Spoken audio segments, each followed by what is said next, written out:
രാവിലെ ഒരു പണിയില്ലേ, രാവിലെ ഫോട്ടോ എടുപ്പണോ? അതെ, പവിത്രേട്ടൻ എങ്ങോട്ടാ രാവിലെ? ഞാൻ പുറത്തോട്ടൊന്ന് പോകും, എനിക്ക് 1-2 കാര്യമുണ്ട്. പിന്നെ ഞാൻ ഇങ്ങോട്ട് വരാൻ നേരത്ത് ഈ വീട് ഇവിടെ വെച്ചേക്കണം, തള്ളയും മോളും ഇവിടെ കിടന്ന് ബഹളം ഉണ്ടാക്കരുത്. പവിത്രേട്ടൻ ഇത് എന്താന്നിട്ട് ഇങ്ങനെയൊക്കെ പറയുന്നേ? വെറുതെ ആവശ്യമില്ല അതൊന്നും പറയണ്ട കേട്ടോ. ഞാനും അമ്മച്ചിയും തമ്മിൽ വഴക്കുണ്ടാക്കിയിട്ട് ഇപ്പൊ എത്ര ദിവസമായി അറിയോ? ഞങ്ങൾ തമ്മിൽ ഇപ്പൊ നല്ല സ്നേഹത്തില്ല. ശരി, പറഞ്ഞ പോലെ എന്തോ രണ്ടുപേർക്കും ഒരു പഴയത്തെ ഒരു ഉഷാണില്ലല്ലോ, എന്നാ പറ്റി? അത് അമ്മച്ചിയോട് പോയി ചോദിക്കണം. പവിത്രേട്ടനെ അറിഞ്ഞൂടെ ഞാൻ പണ്ടേ വഴക്കാളിയൊന്നും അല്ലെന്ന്. ഇവിടെ പ്രശ്നം ഉണ്ടാക്കുന്ന മൊത്തം പവിത്രേട്ടൻ്റെ അമ്മച്ചിയാണല്ലോ. എന്താന്ന് അറിയത്തില്ല, ഒരാഴ്ചയായിട്ട് ഭയങ്കര സ്നേഹമാണ്. എന്തിനാണോ എന്തോ. സാധാരണ അങ്ങനെ പെട്ടെന്ന് ഒതുങ്ങുന്ന ഒരാളല്ലല്ലോ അമ്മച്ചി. തല എവിടെയും ചെന്ന് ഇടിച്ചായിരുന്നു അമ്മയുടെ? ഇല്ല. പിന്നെ അങ്ങനെ മാറിപ്പോകാൻ കാര്യം? ഈ ഒരു കാര്യം, എനിക്കൊരു ഗ്ലാസ് ചായ എടുത്തുണ്ടോ? ചെല്ലേ, ചായയൊക്കെ അമ്മച്ചി എടുത്തോണ്ട് തരും. അമ്മച്ചി, പവിത്രേട്ടനൊരു ചായ. നിനക്ക് പോയി ചായ എടുത്തോ കുഴപ്പം? ഇടി അമ്മച്ചി ഒതുങ്ങിയെന്നും പറഞ്ഞോണ്ട് നീ അമ്മയുടെ തലേ കയറാൻ വേണ്ടി നിക്കല്ലേ? എന്റെ പവിത്രേട്ടൻ, അമ്മ പവിത്രേട്ടൻ കാര്യങ്ങളൊന്നും അറിഞ്ഞില്ലയോ? അമ്മച്ചിയുടെ തലേ കയറുന്ന പോയിട്ട് ആ അടുക്കളയിൽ ഒന്ന് കയറാൻ ഞാൻ സമ്മതിക്കണ്ടേ? ഈ വീട്ടിൽ ഒരു പണി എന്നെ കൊണ്ട് ചെയ്യിക്കത്തില്ല. ആ, ഉച്ചയ്ക്ക് ഉണ്ണാറാവുമ്പോഴത്തേക്കിനും വന്ന് എന്നെ വിളിക്കും, മോളെ ഊണ് റെഡി ആയിട്ടുണ്ടെന്നും പറഞ്ഞിട്ട്. മുറ്റം അടിക്കാനോ പാത്രം കഴുകാനോ തുണി കഴുകാനോ ഒന്നും സമ്മതിക്കത്തില്ല. ഇന്നലെ തന്നെ ഞാൻ ആ മുറ്റത്ത് പോയി തുണി കഴുകിക്കൊണ്ടിരിക്കുക. അപ്പൊ ഓടി വന്നിട്ട് എന്നെ വഴക്ക് പറയുന്നു, മോൾ എന്തിനാ ഇതൊക്കെ ചെയ്യുന്ന, ഞാൻ ചെയ്യത്തില്ല എന്നൊക്കെ പറഞ്ഞിട്ട്. എനിക്കറിയാൻ വയ്യ പവിത്രേട്ടാ, അമ്മച്ചിക്ക് ഇത് എന്താ മാറ്റം ഇത്?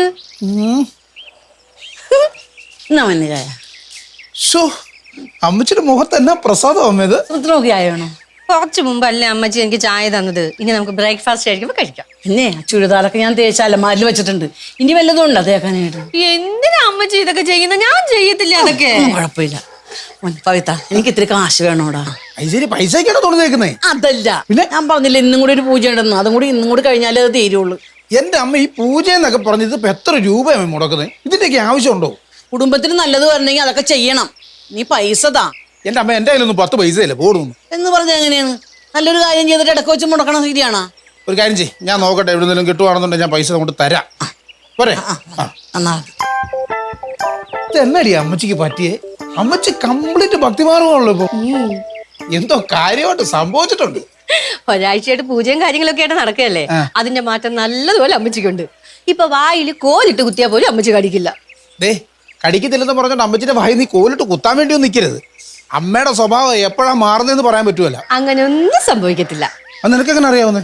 അമ്മച്ചിയുടെ ഭാവം രീതിയൊക്കെ മാറിയത് പവിത്രേട്ടനും കണ്ടില്ലേ? പവിത്ര, ആ എന്നാമേ എന്നാ പറ്റിയേ? ഞാനൊരു കാര്യം പറഞ്ഞാൽ നീ അത് സുമിത്രനോട് പറയുവാ. വേണേ പറ. പിന്നെ എനിക്ക് പറഞ്ഞാ പോരെ? എന്നാ പറയത്തില്ല, പറ. എന്നാ? നമ്മുടെ ഇവിടെ വന്ന ശങ്കരൻ ചേട്ടനില്ലേ? ഏത് ശങ്കരൻ? എനിക്ക് കഴിഞ്ഞ ആഴ്ച നേർച്ചയുടെ കാര്യം പറയാൻ വന്ന ശങ്കരൻ ചേട്ടൻ. ആ ശങ്കരൻ ചേട്ടൻ. പുള്ളിക്കെന്നാ പറ്റിയേ? കഴിഞ്ഞ ആഴ്ച അയാൾ ഇവിടെ വന്നു. അയാൾ പറഞ്ഞപ്പോഴാണ് ഞാൻ കാര്യങ്ങളൊക്കെ അറിയണത്. എന്ത് കാര്യം? എന്റെ പവിത്ര, ഞാൻ ഞെട്ടിപ്പോയി. എന്റെ അമ്മച്ചി എന്നാ കാര്യം എന്നാന്ന് വെച്ചാ പറ. അതെ, ഞാൻ പറയുമ്പോ രാധാമണിക്ക് ചിലപ്പോൾ വിശ്വാസം വന്നൊന്നും വരില്ല. ഈ വീട് വാടകയ്ക്ക് എടുക്കുന്നതിന് മുമ്പ് എന്നോടൊരു വാക്ക് ചോദിച്ചോ? എന്തായാലും ഇത് വാടകയ്ക്ക് എടുത്തത് വളരെ അബദ്ധമായി പോയി. 2-3 കൊല്ലമായിട്ടേ ഈ വീട് ആരും വാടകയ്ക്ക് എടുക്കാതെ ഇട്ടിരിക്കുകയായിരുന്നു. എപ്പോഴെങ്കിലും നിങ്ങൾ എന്നോടൊരു വാക്ക് ചോദിച്ചോ? ശങ്കരേട്ടൻ എന്താന്ന് വെച്ചാൽ കാര്യം തെളിച്ചു പറ. ഇവിടെ താമസിച്ചിരുന്ന പെൺകൊച്ചെ വിഷം കഴിച്ചാ മരിച്ചത്. അവരുടെ അമ്മായിയും ഭർത്താവും കൂടി ഒരുപാട് ഉപദ്രവിച്ചെന്നാ കേട്ടത്. അന്ന് കുറെ ആളുകളൊക്കെ കൂടി പോലീസുകാർ വന്നു, അറസ്റ്റ് ചെയ്തു, എല്ലാം കൊണ്ടുപോയി. പക്ഷെ എന്താ, സംഗതി കോടതിയിലെത്തി. കോടതി അവരെ വെറുതെ വിട്ടു. ഒരാൾ മരിച്ചെന്നും പറഞ്ഞ് പേടിക്കാനുണ്ടോ ഇത്ര? അത് കഴിഞ്ഞു പോയില്ലേ? പേടിക്കാനുണ്ട്. ഈ സംഭവം നടന്ന് ഒരു 6 മാസം കഴിഞ്ഞപ്പോൾ ഇതേപോലൊരു ഫാമിലി ഇവിടെ താമസിക്കാൻ വന്നു. അവിടെയും ഇത് തന്നെയായിരുന്നു പ്രശ്നം. ദിവസവും അമ്മായിയമ്മയും മരുമകളും കൂടി വഴക്ക്. പിന്നെ ഓരോ ലക്ഷണങ്ങൾ കണ്ടു തുടങ്ങി. അമ്മായിയമ്മയ്ക്ക് എന്നും അപകടമാണ്. അമ്മായിയും മരുമകളും കൂടി എന്നും വഴക്കുണ്ടാക്കുമോ അന്ന് ആ തള്ളയ്ക്ക് എന്തെങ്കിലും സംഭവിച്ചിരിക്കും. 1-2 പ്രാവശ്യം അവർ വീണു. ഒരു പ്രാവശ്യമേ അവരെ തലയിൽ തേങ്ങ വീണു. ഒരു പ്രാവശ്യം ഷോക്കടിച്ചു. അവരൊരു ജോത്സ്യനെ കണ്ട് പ്രശ്നം വെച്ച് നോക്കി. അപ്പോഴാ സംഭവം അറിയുന്നത്. ചത്തുപോയ മരുമകളുടെ ആത്മാവ് ഇവിടെ ഉണ്ടെന്ന്. എന്തോ കർമ്മങ്ങളൊക്കെ അവർ ചെയ്തു നോക്കി. പക്ഷെ ഒരു ഫലം ഉണ്ടായില്ല. പിന്നീടാ അവർ ഈ വീട് ഒഴിഞ്ഞു പോയത്. അല്ലേ, രാധാമണിയും സുമിത്രയുമായിട്ട് എങ്ങനെയാ? നല്ല സ്നേഹത്തിലാണോ? അതിപ്പോ അങ്ങനെ ചോദിച്ചാ അവളും ഞാനും കൂടി ഒത്തുപോകൂല. ഭയങ്കര അഹങ്കാരിയാണെന്നേ. രക്ഷയില്ല. എങ്കിൽ സൂക്ഷിക്കണം.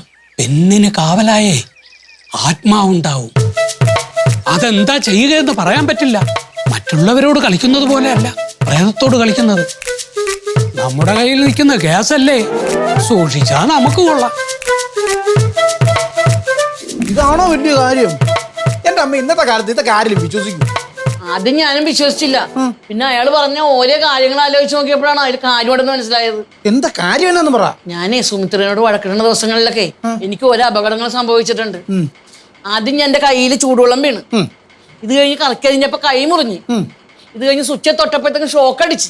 അത് ശരി. അപ്പൊ ഇതൊക്കെ പ്രേതം ചെയ്യിപ്പിച്ചാണെന്നാണ് അമ്മ പറയുന്നത്? പിന്നെ അല്ലാതെ അന്ന് തന്നെ പോയി ഞാനൊരു ജോത്സ്യനെ കണ്ട്. അയാള് പറഞ്ഞതാണ് ഈ പൂജയൊക്കെ. ഓഹോ, അപ്പൊ അതാണ് കാര്യം. ഇന്നത്തെ ഒരു ദിവസത്തെ പൂജയും കൂടി കഴിഞ്ഞാൽ എല്ലാം കഴിഞ്ഞു. അത് കഴിഞ്ഞിട്ട് വേണം എനിക്ക് അവളോട് രണ്ടെണ്ണം പറയാനായിട്ട്. ചുരുക്കി പറഞ്ഞാൽ ഈ ശങ്കരൻ ചേട്ടന്റെ കഥ കേട്ടിട്ടാണ് അമ്മയ്ക്ക് സുമിത്രയോട് സ്നേഹം കൂടിയത്. സുമിത്രയെ ഉപദ്രവിച്ചു കഴിഞ്ഞാൽ പ്രേതം പ്രതികരിക്കുമല്ലോ അല്ലേ? നിനക്കിതിൽ വിശ്വാസമില്ലെന്നൊക്കെ എനിക്കറിയാം. പക്ഷെ സംഗതി സത്യമാണ്. ഇന്നൊരു ദിവസം കൂടി അവൾ സുഖമായിട്ട് കഴിയട്ടെ, എന്നിട്ട് വേണം അവൾക്ക് ഞാൻ വെച്ചിട്ടുണ്ട്. ആ ആലിസേ, നിന്റെ ഫോൺ റിങ് ചെയ്യുന്നു. നീ അന്നെടുക്കേ.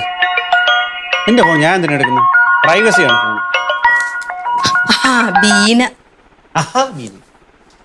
ഹലോ, എന്തുണ്ട്? എത്ര കാലമായി വിളിച്ചിട്ട്? അത് ഞാനും നല്ല തിരക്കായിരുന്നു. പിന്നെ എന്തൊരു പണിയാന്നും പറഞ്ഞോണ്ടാ? എന്താന്നാ എടി ഇച്ചായന്റെ കാര്യങ്ങൾ മൊത്തം ഞാൻ നോക്കണ്ടേ? തുണി അലക്കി കൊടുക്കണം, ഭക്ഷണം ഉണ്ടാക്കി കൊടുക്കണം. നിനക്കറിയാലോ, കുനിഞ്ഞൊരു പുല്ല് പോലും എടുക്കാത്തൊരു മനുഷ്യനാ. സകല കാര്യങ്ങളും ചെയ്തു കൊടുക്കണം. എന്നിട്ട് എപ്പോഴും എൻ്റെ അടുത്ത് തിരിച്ചു പറഞ്ഞൊരു ഡയലോഗ് ഉണ്ട്, എൻ്റെ പൊന്നു മോൾ ആലീസേ, നീ ഇല്ലായിരുന്നെങ്കിൽ എൻ്റെ ലൈഫ് കട്ടപ്പുകയായേനെന്ന്. അതിൽ നമ്മളങ്ങ് വീഴുമല്ലോ. പിന്നെ നിന്റെ വിശേഷമൊക്കെ പറ. ജിമ്മി, എല്ലാരും സുഖമായിട്ടിരിക്കുന്ന? ആണോടാ? ഓ ഓ എടാ, പറ്റുന്നില്ലെങ്കിൽ ആ ഭാര്യ നീ അടിച്ചു കളയടാ. നിനക്ക് സഹിക്കുന്നത് എന്തിനാ? അയ്യോടി എടി, നമ്മളോടല്ല, ഈച്ചാനെ വേറെ ഫോണില് ഏതോ ഫ്രണ്ട് വിളിച്ചു. എടാ, വായി തോന്നിയൊക്കെ നാട്ടുകാരോട് വിളിച്ചു പറയുന്ന ഒരു ഭാര്യ നിന്റെ വീട്ടിലുണ്ടെങ്കിലേ ജിമ്മി, നിന്റെ കാര്യം പോക്കാടാ. അതിനൊക്കെ തല്ലി കൊല്ലണം. എടി, സത്യം പറഞ്ഞ എനിക്കൊരു സമാധാനം ഉണ്ടായിരുന്നു. ഇച്ചാൻ ഒരു മൃഗ ഡോക്ടർ ആണെങ്കിൽ ഒരു ഡോക്ടർ ആണല്ലോ എന്ന്. പക്ഷെ ഇപ്പോഴുണ്ടല്ലോ, ഈ മൃഗങ്ങളോട് ഇടപെട്ട് ഇച്ചായൻ തനി ഒരു മൃഗമായടി. ഒരു വിധത്തിലാണ് ഞാൻ അഡ്ജസ്റ്റ് ചെയ്യുന്നത്. സത്യം ജിമ്മി, അത്രയ്ക്ക് അഡ്ജസ്റ്റ് ചെയ്യാൻ പറ്റുന്നില്ലെങ്കിൽ അവളോട് പോകാൻ പറയടാ. എടാ, ഞാനാടാ പറയണത്. കാണ്ടാമൃഗത്തിന് വരെ ചികിത്സിക്കുന്ന എനിക്കൊരു ചുണ്ടലിയാണ് ചികിത്സിക്കാൻ പാട്. ശരിയടി, ഞാനെന്നല്ലേ അങ്ങോട്ട് തിരിച്ചു വിളിക്കാം. ശരിയടി, ശരിയടാ, ഞാനും നിന്നെ അങ്ങോട്ട് വിളിക്കാം. ഇങ്ങോട്ട് നോക്കിയാ, ചുണ്ടലി നിങ്ങളുടെ അപ്പൻ. എന്നെ പറ്റിട്ടാണ് ഇത്രയും നേരം നിങ്ങൾ ഫോണിൽ സംസാരിച്ചെന്ന് എനിക്ക് നല്ലപോലെ മനസ്സിലായി. മനസ്സിലായി. നന്നായി. എടി, നാട്ടുകാരോട് മുഴുവൻ ഇവിടെയുള്ള കാര്യങ്ങൾ വിളമ്പുന്നുണ്ടല്ലോ, അത് ചെറ്റത്തരവാ. കൊത്തി വരുവാണ്. ഭാര്യയും ഭർത്താവും തമ്മിലുള്ള കാര്യം അവർക്കിടയിൽ തന്നെ തീരണം. അല്ലാതെ വിളിച്ച് പറയുമല്ലോ വേണ്ടത്. ഒന്നും ചെയ്യാറില്ല, അത് ചെയ്യില്ല, ഇത് ചെയ്യില്ല. ഉള്ള കാര്യമല്ലേ പറഞ്ഞത്? ഉള്ള കാര്യമാണോ?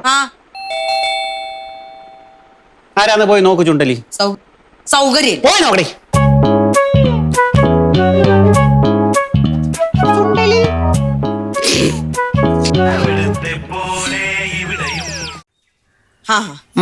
പവിത്രനായിരുന്നു. വന്നാ നന്നായി. ഒരാൾ എന്നെ മര്യാദ പഠിപ്പിക്കുമായിരുന്നു. കുറച്ചും കൂടെ സമയം കഴിഞ്ഞിരുന്നെങ്കിൽ എന്റെ മര്യാദയൊക്കെ നശിച്ചിട്ട് എന്റെ വായിന്ന് നല്ല രണ്ട് വർത്താനം കേട്ടെന്ന്.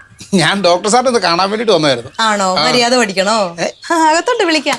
ഇച്ചായ, പവിത്രൻ മര്യാദ പഠിക്കാൻ വേണ്ടി വന്നിരിക്കുന്നു. ഇച്ചായന്റെ അടുത്തുനിന്ന് പഠിക്കുന്ന മര്യാദ സുമിത്രയുടെ അടുത്ത് ഇറക്കിയാലേ സുമിത്ര വെറും കൊള്ളിക്ക് തലക്കിട്ടടിക്കും. എന്റെ ആലീസ് തലക്കടി കൊണ്ട അവസ്ഥയില്ല ഞാനിപ്പോ. എന്തുപറ്റി? ഒന്നും പറയണ്ട എന്റെ പൊന്നെ. നമസ്കാരം സാർ. ഞാൻ സാറിനെ ഒന്ന് ബുദ്ധിമുട്ടിപ്പിക്കാൻ വേണ്ടി വന്നായിരുന്നു. അല്ല, ഞാൻ കഴിഞ്ഞ ആഴ്ച സാറിന് ഇത് മേടിച്ച പൈസ കറക്റ്റായിട്ട് ഞാൻ തന്നില്ലായിരുന്നു. എനിക്കൊന്നും കൂടെ ആ പൈസ ഒന്ന് തരണം. എന്റെ സാറേ, ഒരു വിധത്തിൽ നമ്മൾ ആണുങ്ങൾ ബാധ്യതകൾ ഒരുവിധം തീർത്തു വെക്കാൻ നേരത്ത് വീട്ടിലിരിക്കുന്ന പെണ്ണുങ്ങൾ പുതിയ ഓരോ സാധനങ്ങളുമായിട്ട് വന്നോണ്ടിരിക്കുക. ഓ, പെണ്ണുങ്ങൾക്കായിരിക്കും കുഴപ്പം, ആണുങ്ങൾ ചെയ്യുന്നൊന്നും മോശമല്ലല്ലോ. എന്റെ ആലീസെ, ഇപ്പൊ വീട്ടിൽ നടക്കുന്ന സംഭവം കേട്ട് കഴിഞ്ഞാൽ ആലീസും ഡോക്ടറും ഞെട്ടും. നേരത്തെ ആയിരുന്നപ്പോ അമ്മച്ചിയുടെയും സുമത്തയുടെയും വഴക്ക് കേട്ടാൽ മതിയായിരുന്നു. ഇപ്പൊ പുതിയൊരാളൂടെ വന്നിട്ടുണ്ട്, പ്രേതം. പ്രേതോ? ആ ഡോക്ടറെ, അതായത് ഞങ്ങൾ താമസിക്കുന്ന വീട്ടില് പണ്ടെന്ന് പറയുമ്പോൾ ഒരു കുറച്ച് നാൾ മുമ്പ് അവിടെ ഒരു പെണ്ണ് ഈ വിഷം കഴിച്ച് മരിച്ചായിരുന്നു. അത് അവിടുത്തെ അമ്മായിമ്മയും മരുമകളും തമ്മിലുള്ള വഴക്ക് കാരണം ഈ പെണ്ണ് വിഷം കഴിച്ചെന്നുള്ളതാണ് നാട്ടുകാർ പറയുന്നത്. അങ്ങനെ ഈ മകനെ അമ്മയും കൂടെ പോലീസുകാരും ഉണ്ട്. അവസാനം കോടതിയിൽ കേസ് തള്ളി പോകേണ്ടി വരും. അവര് വേറെ എങ്ങാണ്ട. ഇവിടെ ഒരു മരണവുമായിട്ട് ബന്ധപ്പെട്ടൊരു സംഭവം ഉണ്ട്. ഇവിടെയോ? അത് പിന്നെ പറയാം. ഇപ്പൊ പൗത്രന്റെ പറ. ഓ, എന്നാ പറയാനാന്ന് പറയാം. ഞങ്ങളുടെ വീടിന്റെ അടുത്തൊരു അലവലാതി ഉണ്ട്. അവനാണ് ഈ ജപിച്ചുകെട്ടും ഏലസിന്റെ ഒക്കെ പരിപാടിയാ. അവൻ ഞങ്ങളുടെ അമ്മയെ ബ്രെയിൻ വാഷ് ചെയ്തു.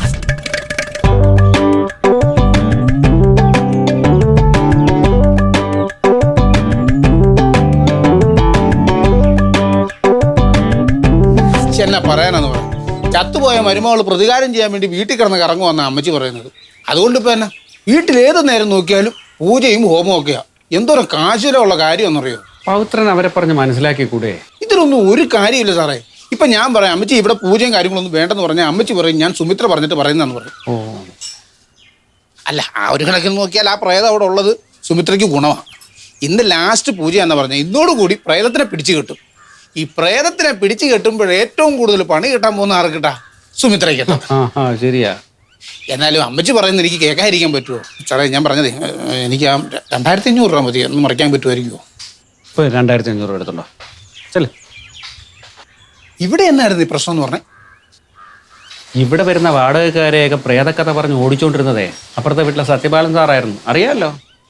എനിക്ക് പിന്നെ ഇതിലൊന്നും പേടിയില്ലാത്തതുകൊണ്ട് ഞാൻ ധൈര്യമായിട്ട് വന്ന് ഇവിടെ താമസിച്ചു. പുള്ളി എന്നാ ചെയ്തതെന്നറിയാവോ? ഞാൻ ഇല്ലാത്ത സമയം നോക്കി ഇവിടെ വന്ന് ആലീസിനെ പേടിപ്പിച്ചു. ഞങ്ങൾ ഒരു 2-2.5 കൊല്ലം മുമ്പ് ഞങ്ങൾ ഇവിടെ താമസത്തിന് വരണ സമയം ഈ വീട്ടിൽ താമസിച്ചിരുന്ന ഒരു ജയകുമാറും പുള്ളിയുടെ വൈഫ് ശ്രീദേവി. ഈ ജയകുമാർ ഫൈനാൻസിങ്ങിന്റെ പരിപാടിയായിരുന്നു. പെട്ടെന്നൊരു സുപ്രഭാതത്തിൽ ഇയാളുടെ ബിസിനസ് ലോസായി, നഷ്ടത്തിലായി. പുള്ളി ആകെ മാനസികമായിട്ട് തകർന്ന് ഈ കാശ് കിട്ടാനുള്ളവരെല്ലാം കൂടെ ഈ വീടിന്റെ മുമ്പ് ഒന്ന് പ്രശ്നം ഉണ്ടാക്കി. ഞാൻ പരമാവധി അത് ഒത്തീർപ്പാക്കാൻ നോക്കി. പക്ഷെ എൻ്റെ കയ്യിൽ നിന്നില്ല. ഒരു ദിവസം ഈ ജയകുമാർ ഒരു കത്ത് എഴുതി വെച്ചിട്ട് ഒറ്റ പോക്ക. അയ്യോ, അപ്പൊ ശ്രീദേവിയാ? ഭാവസ്ത്രീ. അവര് ഇയാൾ ഇന്ന് വരും നാളെ വരുമെന്നും പറഞ്ഞ് ഇവിടെ നോക്കിയിരുന്ന് മാനസികമായിട്ടും തകർന്ന് അവരൊരു ഭ്രാന്ത് പിടിച്ച അവസ്ഥയിലാണ്. അപ്പോൾ ഞാനും ആർച്ചയ സഹായത്തിന് ഉണ്ടായിരുന്നതേ. അങ്ങനെ ആ സ്ത്രീ അവര് ഒരു ദിവസം നിങ്ങൾ ഉപയോഗിക്കുന്ന ആ ബെഡ്റൂമില്ലേ, അവിടുത്തെ ഫാൻ കയറി അങ്ങ് തോന്നി.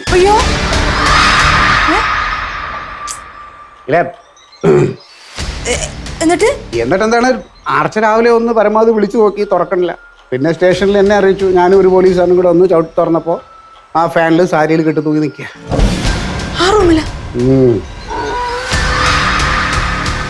പക്ഷെ അതോടെ സംഭവം കഴിഞ്ഞു.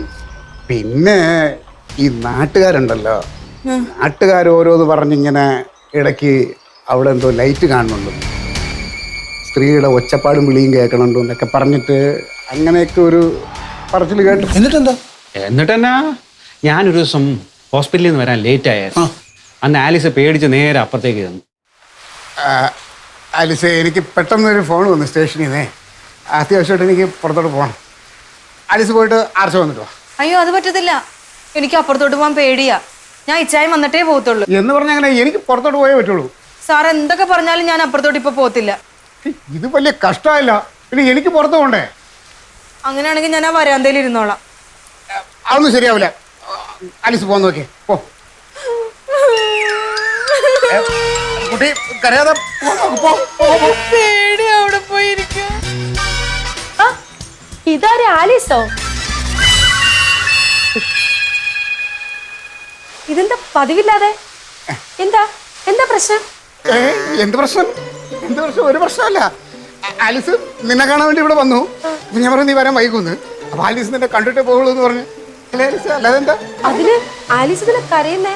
എന്തിനാ ആലിസ കരയുന്നേ? അതെന്താണെന്നറിയാമോ? അവിടെ നമ്മളെ പ്രേതം വന്നില്ലേ, ആ പ്രേതം വന്നതും ആ കഥ ആരോ പറഞ്ഞു. ആ ലൈറ്റ് കത്തിയതും കരച്ചിൽ കേട്ടില്ലേ? അതാ അല്ലാതെ ഒരു പ്രശ്നമല്ല കേട്ടാ. എന്റെ ആലീസേ, ഇങ്ങനെയുള്ള കഥകളൊക്കെ ഇപ്പൊ ആരെങ്കിലും വിശ്വസിക്കൂ? അവിടെ ഒരു മരണം നടന്നു എന്നുള്ള നേരാ. അതിനുശേഷം അവിടെ ലൈറ്റ് കത്തിയതും കരച്ചിൽ കേട്ടൊക്കെ നാട്ടുകാർക്കെല്ലാം അറിയാം. പക്ഷെ അതിന്റെ സത്യാവസ്ഥ എനിക്ക് സത്യമായിട്ട് മാത്രമല്ലേ അറിയൂ. കുറെ അലവലാതിയോടെ അവിടെ കള്ളുകൂടിയും ചീട്ടുകളിയായിരുന്നു. അവിടേക്ക് ആരും ചെല്ലാതിരിക്കാൻ അവന്മാരാ അവിടെ ലൈറ്റ് കത്തിച്ചതും കരച്ചിൽ കേൾപ്പിച്ചതും ഒക്കെ. ഒരു ദിവസം 2 പോലീസുകാരെയും കൊണ്ട് ഈ സത്യേട്ടൻ അവിടെ ചെന്ന് അവന്മാരെ എല്ലാം പൊക്കി. അതോടുകൂടി പ്രശ്നവും തീർന്നു. അതിനിടയ്ക്ക് ഇങ്ങനെ ഒരു സംഭവം ഉണ്ടായിരുന്നോ? അയ്യോ, ഞാൻ അറിഞ്ഞില്ല കേട്ടോ. ഇത് ഞാൻ പറയാതിരുന്നെന്ന് പറഞ്ഞാലേ ആലീസ് എന്നോട് പറഞ്ഞത് ആരോട് പറയരുത്, ഒരു അവസരം എന്നാ പറഞ്ഞേ ഉള്ളൂ. ഉണ്ടോ? 2500. ശരി ശരി ശരി. സത്യത്തിലേ അങ്ങനെ ഒരു പ്രേതം ഉള്ളത് പവിത്രന് നല്ലതാ. അതെന്നാ? കാര്യം പൂജയ്ക്കും ഹോമത്തിനും ഒക്കെ കുറച്ച് കാശ് ചെലവാകുമെങ്കിലും അവര് തമ്മിൽ നല്ല സ്നേഹത്തിലല്ലേ. എന്ന് ഈ പ്രേതത്തിനെ പിടിച്ചു കെട്ടുന്നോ അന്ന് അമ്മയുടെ തനി സ്വഭാവം വെളിയിലെടുക്കും ഇല്ലേ? എന്നാ ചെയ്യാനാന്ന് പറഞ്ഞ നമ്മുടെ വിധി ഇതായി പോയി. എന്തായാലും കാര്യങ്ങള് വെടിയും പോയ പോലെയൊക്കെ നടക്കട്ടെ. ശരി, കാണാം. ശരിയാണ്. പിന്നെ ഈ പ്രേതത്തിന്റെ എന്തെങ്കിലും ലക്ഷണങ്ങൾ കാണുന്നുണ്ടാ? ലക്ഷണോ? ഈ ചിരിക്കോ കരച്ചിലോ ഇനി ചിലങ്കയൊക്കെ അങ്ങോട്ടും ഇങ്ങോട്ടൊക്കെ നടക്കുന്ന ശബ്ദമോ അങ്ങനെ എന്തേലും? പിന്നെ മേക്കപ്പും ചെയ്ത് ചിലങ്ക ഇട്ടുകൊണ്ട് ചിരിച്ചോണ്ടിരിക്കാൻ പ്രേതം എന്ന് പറഞ്ഞാൽ അവിടെ ബാല കളിക്കാൻ വരുമല്ലേ? എന്റെ ദൈവമേ, ഈ കാലഘട്ടത്തിൽ ഇതൊക്കെ നിങ്ങൾ വിശ്വസിക്കുന്നുണ്ടോ? നീ ഇനിയിപ്പോ അങ്ങനെ ഒരു പ്രേതം ഉണ്ടെന്ന് ഇരിക്കട്ടെ. എന്തായാലും സുമിത്രയും അമ്മയും കൂടെ എന്നോട് കാണിക്കുന്ന ദ്രോഹമൊന്നും ആ പ്രേതം എന്നോട് കാണിക്കുകയല്ല. അതെനിക്ക് ഉറപ്പാണ്. അവിടെ നിൽക്ക്. എന്റെ പവിത്രം വിചാരിക്കുന്ന പോലല്ല. ഈ ആത്മാവെന്നൊക്കെ പറഞ്ഞാലുണ്ടല്ലോ. സാറ് പറഞ്ഞായിരുന്നു സത്യപാലൻ സാറിന്റെ കഥയും ആലീസിന്റെ ധൈര്യവും ഒക്കെ. ചെല്ലട്ടെ.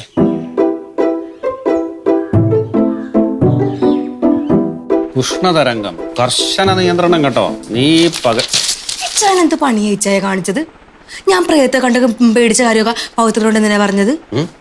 ഇച്ചായൻ തന്നെയല്ലേ എന്നോട് പറഞ്ഞിരിക്കുന്നത് ഭാര്യ ഭർത്താവും തമ്മിലുള്ള രഹസ്യങ്ങളൊന്നും നാട്ടുകാരുടെ മുമ്പിൽ വിളിച്ചു കൂവരുതെന്ന്. ഇത് ഭാര്യയും ഭർത്താവും തമ്മിലുള്ള രഹസ്യമല്ലല്ലോ, നീയും പ്രേതവും തമ്മിലുള്ള രഹസ്യമല്ലേ. മാത്രമല്ല, നീ ഈ പ്രേതത്തെ കണ്ട് പേടിച്ച കാര്യം അപ്പുറത്തെ സത്യപാലൻ സാറിനും ഉണ്ണിയാർച്ചയ്ക്കും ഒക്കെ അറിയാം. പിന്നെ അതെങ്ങനെയാണ് ഈ രഹസ്യമാവുന്നേ? പിന്നെ എന്റെ സ്ഥാനത്ത് ഇച്ചായനായിരുന്നല്ലോ പേടിച്ച് മൂത്രം ഒഴിച്ചാനെ. അപ്പൊ നീ അന്ന് മുള്ളിയായിരുന്നോ? ഓടുന്നു. പിന്നെ ഒരു മരണം നടന്ന വീടെന്നൊക്കെ പറഞ്ഞ ആരാ പേടിക്കാത്തത്? ഒരു മരണം നടക്കാതെ ഏത് വീടാടിയുള്ളത്? എടി, ഒരു മരണം നടന്ന അതോടെ ഇതിന്റെ കാര്യം കഴിഞ്ഞു.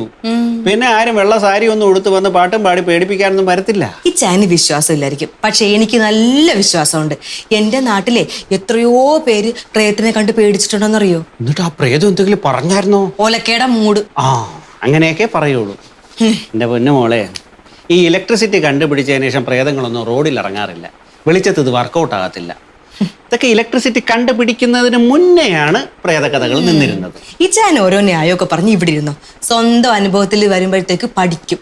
സ്വന്തം അനുഭവത്തിൽ വന്നിട്ട് ഞാൻ പഠിച്ചില്ലെന്ന് ആരാ പറഞ്ഞത്? എനിക്കൊരു പ്രേതത്തിനെ അറിയുകയും ചെയ്യാൻ ഞാൻ അതിൽ നിന്ന് ഒരുപാട് കാര്യങ്ങൾ പഠിച്ചുകൊണ്ടിരിക്കുക. ഇങ്ങോട്ട് നോക്കിക്കോ. എന്നെയല്ലേ പറഞ്ഞത്?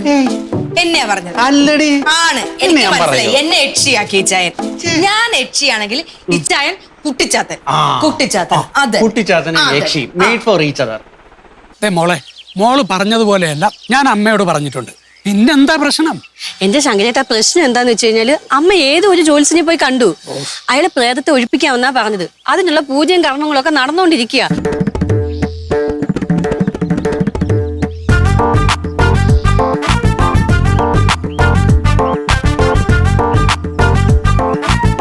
പ്രേതത്തെ അങ്ങനെ ഒഴിപ്പിച്ചു കഴിഞ്ഞാൽ അമ്മയുടെ സ്വഭാവം മാറും. ഇനി കാണിച്ചതൊക്കെ അമ്മ തിരിച്ച് നമ്മളോട് ചെയ്യും. ഇനിയിപ്പോ എന്താ ചെയ്യാ? മോള് തന്ന 500 രൂപയ്ക്കുള്ള കാര്യം ഞാൻ അമ്മയോട് പറഞ്ഞിട്ടുണ്ട്. എന്തൊക്കെ നുണകളാ ഞാൻ അവരോട് പറഞ്ഞത്. എന്റെ ശങ്കരേട്ട, ഇനിയും കുറച്ച് കഥകളും കൂടെ അമ്മയോട് അങ്ങ് പറ. ഈ പൂജ കൊണ്ടൊന്നും യാതൊരു പ്രയോജനവുമില്ല. ആ പ്രേതം സ്ഥിരമായിട്ട് ഇവിടെ തന്നെ കാണുമെന്നങ്ങ് പറ. അപ്പൊ ജോത്സ്യം പറഞ്ഞതോ? പിന്നെ മണ്ണാങ്കട്ട. ഇവിടെ ഈ പ്രേതം ഇല്ലാത്ത ഈ വീട്ടിൽ പ്രേതം ഉണ്ടെന്ന് പറഞ്ഞിട്ട് ആ പൂജയ്ക്കുള്ള കാശ് വാങ്ങിക്കുന്ന അങ്ങനെയല്ല ഏറ്റവും വലിയ കള്ളൻ. എന്റെ ശങ്കരേട്ട, എന്നെ എങ്ങനെയെങ്കിലും ഒന്ന് ഹെൽപ്പ് ചെയ്യൂ. ശങ്കരേട്ടൻ പറയുന്ന കാശ് ഞാൻ തരാം. ഇപ്പൊ ഞാൻ അവരെ എന്ത് പറഞ്ഞ് വിശ്വസിപ്പിക്കും? അതിനാണോ പ്രയാസം? അതൊക്കെ ഞാൻ പറഞ്ഞു തരാം. കഥകൾ ഉണ്ടാക്കാനല്ലേ. ശങ്കരേട്ടൻ വാ. വാന്നു.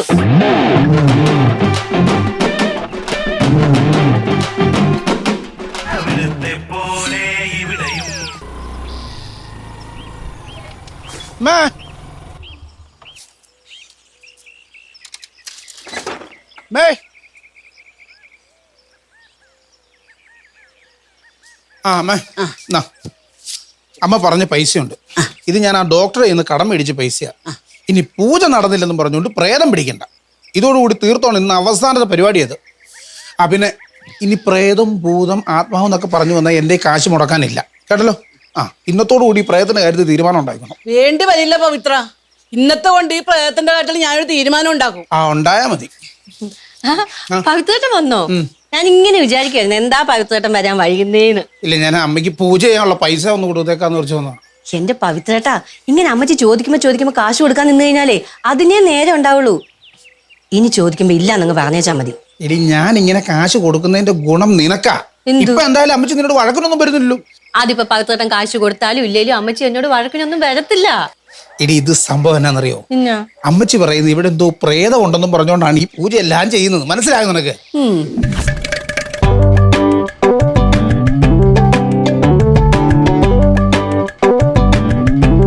ഇനി ഒരു കണക്കിന് ആ ശങ്കരൻ ചേട്ടൻ ഇവിടെ പ്രേതം ഉണ്ടെന്ന് പറഞ്ഞതിനകത്ത് ഏറ്റവും വലിയ ഗുണം നിനക്കാ. അല്ലായിരുന്ന കാണാരുന്ന്. എനിക്കതല്ല, എനിക്കിപ്പോ ഇവിടെ ശരിക്കും പ്രേതം ഉണ്ടോന്നൊക്കെ ഉള്ള എന്റെ പേടി.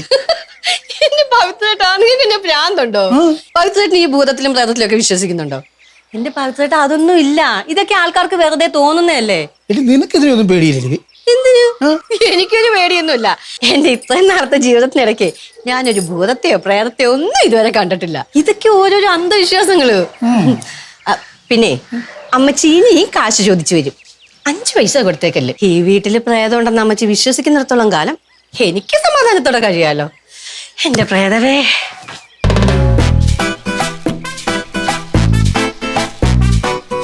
ഹലോ ആലീസ് ചേച്ചിയെ, ഇവിടെ നടക്കുന്ന കോമഡി വല്ലതും അറിയുന്നുണ്ടോ? ഇവിടുത്തെ അമ്മച്ചിയുടെ പൂജ ഹോമമൊക്കെ വളരെ ഗംഭീരമായിട്ട് പൊടി ഓടിക്കുന്നുണ്ട്. അത് ഞാൻ അറിഞ്ഞു. അവിടെ വന്ന് കാശ് വാങ്ങിച്ചതൊക്കെ ഞാൻ അറിഞ്ഞു. എന്റെ ആലീസ് ചേച്ചി ഇനി വന്ന് പൈസ ചോദിച്ചു കഴിഞ്ഞാൽ 5 പൈസ കൊടുത്തേക്കരുത് കേട്ടോ. എന്റെ ചേച്ചി ഇവിടുത്തെ അമ്മച്ചിക്ക് ജീവനുള്ള ഒന്നിനെയും പേടിയില്ലെന്ന്. അതുകൊണ്ടല്ലേ ഞാൻ ഈ പ്രേതത്തിനെ പിടിച്ചത്. കുറച്ചു കാലം ഞാൻ ഇവിടെ ഒന്ന് സുഖമായിട്ട് ജീവിക്കട്ടെ എന്റെ ചേച്ചി.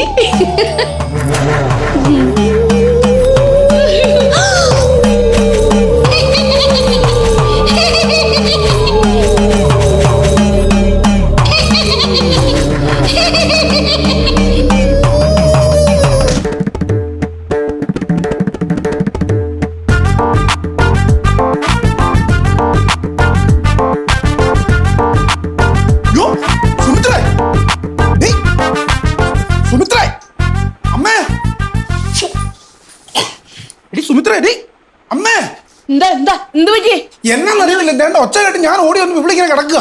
സുമിത്രേ ഡേ എഴുന്നേറ്റേ, കണ്ണു തുറക്ക്. സുമിത്രേ നീ കണ്ണു തുറന്നേ. നിനക്ക് എന്നെ ഇവിടെ പ്രേതവും ഭൂതമൊന്നുമില്ല. ഇവിടെ പ്രേതം ഉണ്ടായിരുന്നു ഞാൻ കണ്ടതാ. ഇതാ പെണ്ണിന്റെ പ്രേതം തന്നെയാണ്. അവൾ ഇവിടെ എവിടേക്കോ തന്നെയുണ്ട്. അമ്മ ആ പെണ്ണിന്റെ പ്രേതം എന്തിനാണ് സുമിത്രയെ പേടിപ്പിക്കുന്നേ? പ്രേതത്തിന് വല്ല വകതിരിവ് വല്ലതും ഉണ്ടോ? ആരെങ്കിലും പേടിപ്പിച്ചാ പോലെ. സുമിത്രേ വെള്ളം വല്ലതും വേണോ നിനക്ക്? അമ്മ പേടുത്തോടിയോ? സുമിത്രേ ഡി നീയല്ലേടി പറഞ്ഞു നിനക്ക് പ്രേതത്തിനെയും ഭൂതത്തിനെയും ഒന്നും പേടിയില്ലെന്ന്. പ്രേതം എങ്ങോട്ടാ പോയത്? ഏത് പ്രേതം? എടി ആ പ്രേതത്തിനെ ഞാൻ കണ്ടാലല്ലേ എനിക്ക് ചോദിക്കാൻ പറ്റുള്ളത് എങ്ങോട്ടായി പോണേന്നുള്ളത്.